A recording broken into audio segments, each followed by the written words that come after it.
Welcome back to NHK Newsline. I'm Iner Takao with the latest at this hour. The United States is once again threatening it is prepared to destroy North Korea. The comments by the country's ambassador to the United Nations comes one day after Pyongyang launched what it says is its most powerful missile yet. The UN Security Council held an emergency meeting in New York in response. If war does come, it will be because of continued acts of aggression like we witnessed yesterday. And if war comes, make no mistake, the North Korean regime will be utterly destroyed.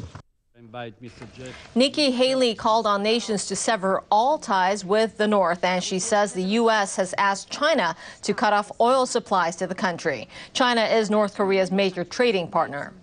China's ambassador offered a two-pronged solution. The country is calling on the North to suspend its nuclear and missile tests, and for the U.S. and South Korea to end all military drills. The two countries are planning a joint Air Force exercise next week on the Korean Peninsula. Other countries like Japan are calling for more pressure on Pyongyang. There is no other choice for us but to work together to put maximum pressure on North Korea so that it alters its course of action and works towards denuclearization. Earlier this year, the UN levied some of its harshest sanctions against North Korea, targeting Pyongyang's oil imports and textile industries. It came after the country conducted its sixth and most powerful nuclear test in September. Well, since then, the U.S., Japan, and South Korea have laid additional unilateral sanctions. The U.S. has also relisted North Korea as a state sponsor of terrorism. And the U.S. president is threatening more sanctions are coming and urging China's leader to do everything he can to rein in the North. Donald Trump spoke with Xi Jinping by phone on Wednesday. Xi reportedly told him it is China's unwavering goal to maintain peace and stability in Northeast Asia and denuclearize the Korean Peninsula. Following the call, Trump took to Twitter. He posted, "Additional major sanctions will be imposed on North Korea," adding, "This situation will be handled." Earlier, Trump also spoke with leaders from Japan and South Korea. In separate phone calls, the leaders reaffirmed their cooperation in dealing with the North Korean threat.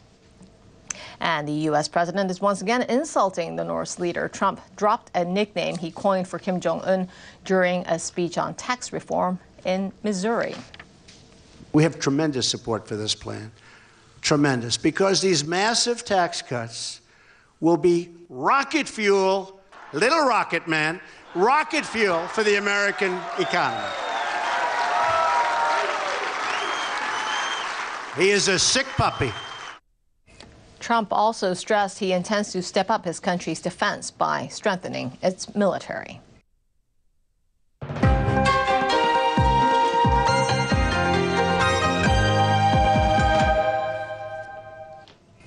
Well, we've been telling you Pyongyang continues to boast of its successful launch of what it says is a new ICBM. The country says it now has a weapon capable of striking the U.S. mainland. But one research group says the country hasn't proven that yet. We are now joined by Kim Chanju from our Eye on Asia team on this. Now, Chanju, what is this group saying? Minori, U.S. researchers at Johns Hopkins University are downplaying the launch. A report by 38 North called it a minor step forward. It says more tests are needed. And it will likely take North Korea about a year to develop an ICBM that can hit the west coast of the U.S. mainland. The report came before these photos were released by North Korea's state-run media. They claim the photos are of Wednesday's launch. The images show that North Korea says is a Hwasong-15 intercontinental ballistic missile. Kim Jong-un is seen laughing and smiling at the launch site. The pictures purportedly show a missile taking off at night, consistent with the early hour launch. It came just around 3 a.m. local time. They also show an 18-wheeler missile transporter, which the North says is new. The missile was fired north of Pyongyang, traveling more than 50 minutes before splashing down into the Sea of Japan. It was the most powerful one yet, reaching a height of more than 4,000 kilometers. But 38 North suggests not to read too much into that. It says the missile likely carried a very small payload which can exaggerate the range. South Korea says whatever was launched on Wednesday appears to be new. Clearly, they are different, particularly the connecting part between the first and second stage of the missile, as well as the overall size. Countries will likely use the photos to try and figure out more about the missile.